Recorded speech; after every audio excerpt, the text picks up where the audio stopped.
BJP అధిష్టానం ఎలాగైనా టీడీపీతో పొత్తు పెట్టుకునే రీతిలో ఏపీ బీజేపీ నాయకులు అడుగులు వేస్తున్నారు. ప్రధానంగా పురంధరేశ్వరి అండ్ కో ఈ విషయంలో కీలకంగా వ్యవహరిస్తున్నారు. కేంద్ర మంత్రి రాజ్నాథ్ సింగ్ విశాఖ పర్యటనలో ఈ అంశం మరోసారి బహిర్గతమైంది. విశాఖలో మేధావులతో చర్చా వేదికలో రాజ్నాథ్ సింగ్ తో పాటు ఏపీ బీజేపీ అధ్యక్షురాలు పురంధరేశ్వరి, ఎంపీ సీఎం రమేష్తో పాటు పలువురు పాల్గొన్నారు. దక్షిణాదిలో బీజేపీ బలపడేందుకు అన్ని రకాలుగా ప్రయత్నిస్తున్నట్లు రాజ్నాథ్ చెప్పుకొచ్చారు. ఒక రకంగా ఒంటరి పోరు మంచిదన్న భావన ఆయన మాటల్లో స్పష్టమైంది. అంతర్గత సమావేశంలో పురంధరేశ్వరి, సీఎం రమేష్ మాత్రం టీడీపీతో అంటకాగే ప్రయత్నం చేశారు. అయితే బీజేపీలో మరో వర్గంగా కొనసాగుతున్న రాజ్యసభ సభ్యులు జీవీఎల్ మాత్రం విశాఖ ఎంపీ సీటు తనకే దక్కే రీతిన పావులు కదుపుతూ వచ్చారు. జీవీఎల్ దాదాపు 2 ఏళ్లుగా విశాఖ కేంద్రంగా పలు కార్యక్రమాలు నిర్వహిస్తూ వచ్చారు. ఈ దశలో తనకు టికెట్ ఇచ్చినట్లయితే ప్రయోజనం ఉంటుందని ఆయన భావిస్తున్నారు. అయితే నేతలు మాత్రం టీడీపీతో పొత్తు ఎక్కువ మేలు చేస్తుందని అధిష్టానంపై ఒత్తిడి తెచ్చే ప్రయత్నం చేస్తున్నారు. ఇదే అంశాన్ని అంతర్గత సమావేశంలో పురంధరేశ్వరి అండ్ కో ప్రస్తావించినట్టు తెలుస్తోంది. వాస్తవానికి విశాఖలో బీజేపీ బలంగా లేనప్పటికీ కొందరు నాయకులు దీర్ఘకాలంగా కొనసాగుతున్నారు. అందులో పీవీ మాధవ్ కూడా ఉన్నారు. ఇప్పుడు కాంగ్రెస్ నుంచి బీజేపీకి వచ్చిన పురంధరేశ్వరి మళ్లీ పార్టీని టీడీపీకి కట్టబెట్టే ప్రయత్నం చేస్తుందని అసహనంగా ఉన్నారు. ఇక మరిన్ని తాజా అప్డేట్స్ మా ప్రతినిధి నాయుడు అందిస్తారు. నాయుడు, చెప్పండి.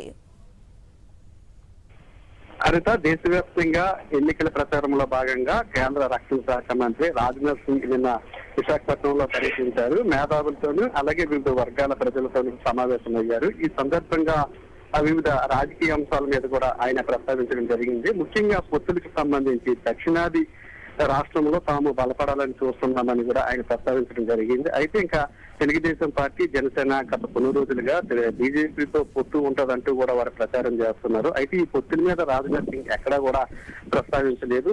ఒంటరిగానే తాము బరిలోకి దిగుతామన్న సంకేతాలను ఆయన స్పష్టం చేయడం జరిగింది. దక్షిణాది రాష్ట్రాల్లో తాము బలపడేందుకు చూస్తున్నామని, బీజేపీ అధికారం లేని దక్షిణాది రాష్ట్రాల్లో కూడా బీజేపీ బలంగా లేని రాష్ట్రాల్లో కూడా దక్షిణాదిలో తాము అధికారంలోకి వచ్చామని, అలాగే రానున్న రోజుల్లో రెండు తెలుగు రాష్ట్రాల్లో కూడా తాము బలపడతామని, తాము ఒంటరిగానే బరిలోకి దిగుతామన్న సంకేతాలను ఆయన పంపించడం జరిగింది. అయితే ఇటీవల కాలంలో తరచూ కొంతమంది తెలుగుదేశం పార్టీ నుంచి బీజేపీలో వచ్చిన కొంతమంది సీఎం రమేష్, అలాగే పురంధరేశ్వరి, సీఎం రమేష్, సుజనా చౌదరి లాంటి వారు తెలుగుదేశం పార్టీ, బీజేపీ, జనసేన కలిసి వెళ్తే బాగుంటదన్న అభిప్రాయాన్ని అయితే వ్యక్తం చేస్తున్నారు. పదే పదే ఇదే అంశాన్ని ప్రస్తావిస్తున్నారు.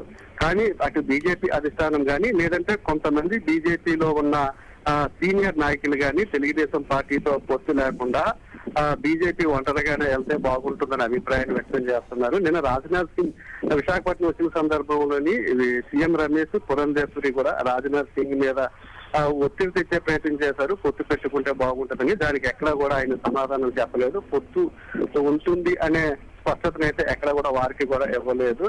కేవలం కొంతమంది తెలుగుదేశం పార్టీ నుండి కొద్ది కాలం క్రితం బీజేపీలోకి తమ అవకాశవాద రాజకీయాల కోసం వచ్చారు. తెలుగుదేశం పార్టీ, బీజేపీ కలిస్తే చంద్రబాబు నాయుడుకి మేలు జరుగుతుందన్న ఉద్దేశంతోనే రెండు పార్టీల మధ్య పొత్తు ఉంటే బాగుంటుందన్న అభిప్రాయాన్ని అయితే వ్యక్తం చేస్తున్నారని, దీనివల్ల ఎటువంటి ఉపయోగం ఉండదని, ఇప్పటికే తెలుగుదేశం పార్టీ పూర్తిగా క్షేత్రస్థాయిలో పూర్తిగా నిర్వీర్యమైందని, అలాగే విశాఖపట్నం సంబంధించి కూడా రోజు రోజుకి కూడా తెలుగుదేశం పార్టీ క్షీణిస్తుందని, ఇప్పుడు విశాఖపట్నంలో కానీ లేదంటే మిగతా చోట్ల కలిసి రెండు పార్టీలు పోటీ చేయడం వల్ల కూడా ఎటువంటి ఉపయోగం ఉండదని కూడా జీబీఎల్ కానీ లేదంటే మాధవ్ లాంటి నేతలు పేర్కొంటున్నారు. గతంలో కూడా తెలుగుదేశం పార్టీతో పొత్తు పెట్టుకోవడం వల్లే బీజేపీ రాష్ట్రంలో ఎదగలేకపోయిందని, బీజేపీని చంద్రబాబు నాయుడు ఉద్దేశపూర్వకంగా నిర్వీర్యం చేశారని గతంలో కూడా అనేక సందర్భాల్లోని బీజేపీ మీద కూడా విమర్శించిన సందర్భాలు ఉన్నాయి. మొన్న తెలంగాణ జరిగిన ఎన్నికల్లో కూడా తెలుగుదేశం పార్టీ కాంగ్రెస్ పార్టీకి పూర్తిగా సంపూర్ణ సహాయ సహకారాలు అందించడం, అటువంటి పార్టీతో మళ్ళీ మనం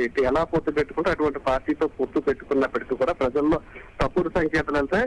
ఈ ఏపీలో బీజేపీ పార్టీ ఎదకపోవడానికి ప్రధాన కారణం చంద్రబాబు నాయుడు వ్యవహరించిన తీరే నేను గుర్తు చేస్తున్నారు. తెలుగుదేశం పార్టీ వ్యవహరించిన విధానాలతోనే బీజేపీ రాష్ట్రంలో ఆంధ్రప్రదేశ్ లో ఎదగకుండా పోయిందంటే, అటు కర్ణాటకలో కానీ లేదంటే మిగతా దక్షిణాది రాష్ట్రాల్లోని బీజేపీ ఒకేసారి ఏర్పాటు చేసినప్పటికీ కూడా మిగతా రాష్ట్రాల్లో అంటే కర్ణాటక రాష్ట్రాల్లో అధికారం వచ్చినప్పటికీ కూడా ఆంధ్రప్రదేశ్ లో అధికారంలోకి రాకపోవడానికి కారణం తెలుగుదేశం పార్టీ బీజేపీని నిర్వీర్యం చేస్తుందని, మళ్ళీ అటువంటి పార్టీతో పొత్తు పెట్టుకుంటే మనకి లాభం కంటే నష్టమే ఎక్కువగా ఉంటుందన్న అభిప్రాయాన్ని జీవీఎల్ లాంటి వారు వ్యక్తం చేస్తున్నారు. హరిత, థ్యాంక్ యూ స్వామినాయుడు.